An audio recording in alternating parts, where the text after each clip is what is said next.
My time spent in Europe opened my eyes to the multitude of various cultures that are present throughout that part of the world. The only way to truly understand where a person comes from is to experience their culture firsthand.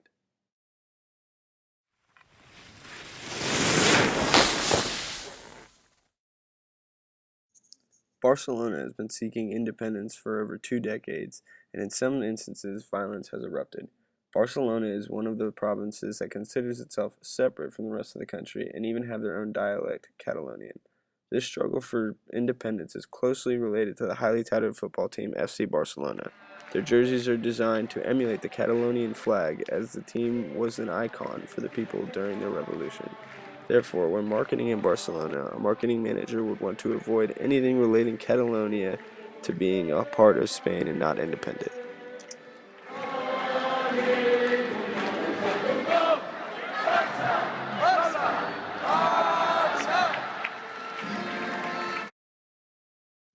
A marketing manager must also understand that the target market has a very different day-to-day schedule than that of Americans. In Barcelona, people work to live, not live to work. That being said, they operate their business hours in a much more leisurely manner. Shop owners close down from 2 to 4 in the afternoon to get lunch and socialize with friends. For example, while touring the city, we stopped by the beach on a Tuesday afternoon, and all the patios were packed with people, young and old, having lunch and drinking and socializing with friends and family. However, socializing rarely stops then and continues on well into the morning.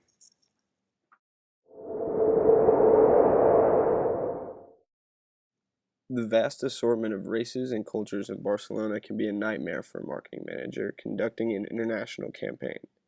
Understanding your target market is the most important aspect of an international marketing manager's job. Creating an international marketing campaign is a lot easier said than done, considering the vast assortment of cultures piled into Barcelona. Another problem affecting international advertising managers is translating global advertising slogans into another language. For example, the Old Got Milk campaign, when translated into Spanish, was a derogatory slang term referring to whether a woman was pregnant and breastfeeding. You can see how the mistranslation causes big problems for marketers.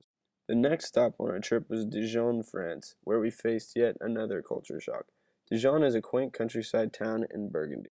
This area of France is highly revered for its wine and Dijon mustard. Thomas Jefferson personally chose his wines from the Burgundy countryside area. With that being said, some of the buildings were around a couple hundred years old before he was even born, and they're nestled in between other modern architecture. In fact, the university kept the original French entrance from 1722 and built a modern university around it. The French value modern innovation but take close care not to forget their roots and past.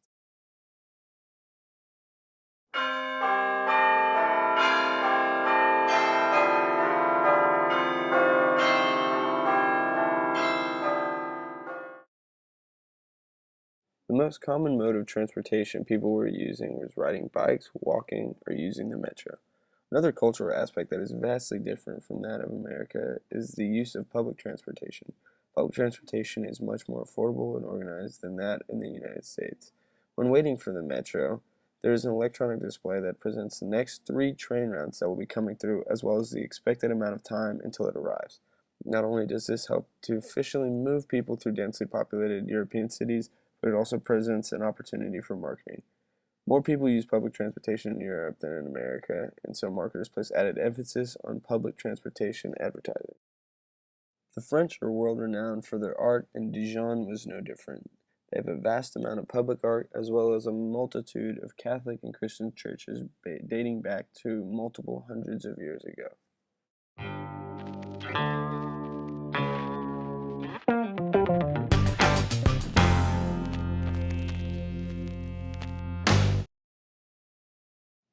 French people also like to keep their businesses within the family so they can be passed down from generation to generation. This is partly influenced by how the government taxes the will of an estate holder, where they garnish a very large portion of the deceased person's wealth. This also helps keep renowned family recipes within the family and not other people.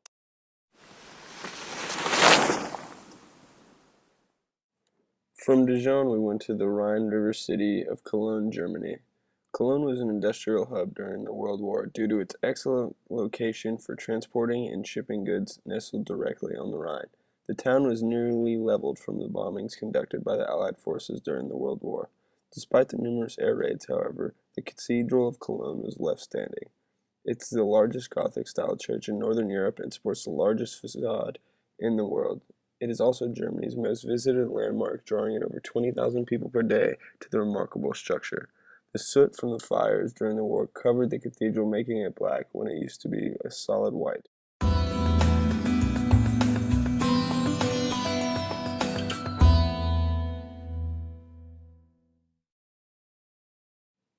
Cologne has the second biggest university in Germany and has over 40,000 students enrolled in classes. However, despite its large number of students, the university does not have any full-time athletics. They only offer intramural events. Not only this, but they also don't have a mascot, whereas in America, all universities have a mascot and athletics programs.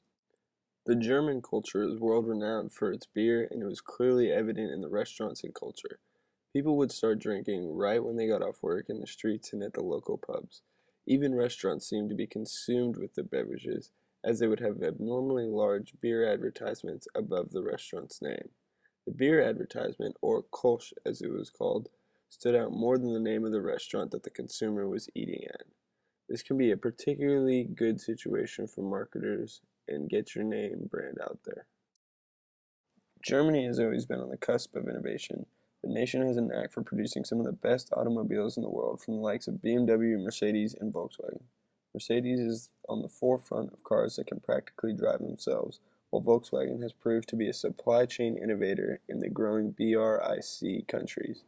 Innovation is practically a part of German culture and leads them to the forefront of trying new things. With this being said, an international marketing manager must understand the differences in taste, such as dress attire and music. For example, Germans and all Europeans view electronic or discotheque music very different from that of Americans. While a car commercial has electronic discotheque music in America targets youth, it is viewed vastly different in Europe, where this type of music is prevalent along all age groups. No matter where you travel in Europe, you would hear discotheque music playing in all sorts of buildings, from a subway sandwich shop to a train station.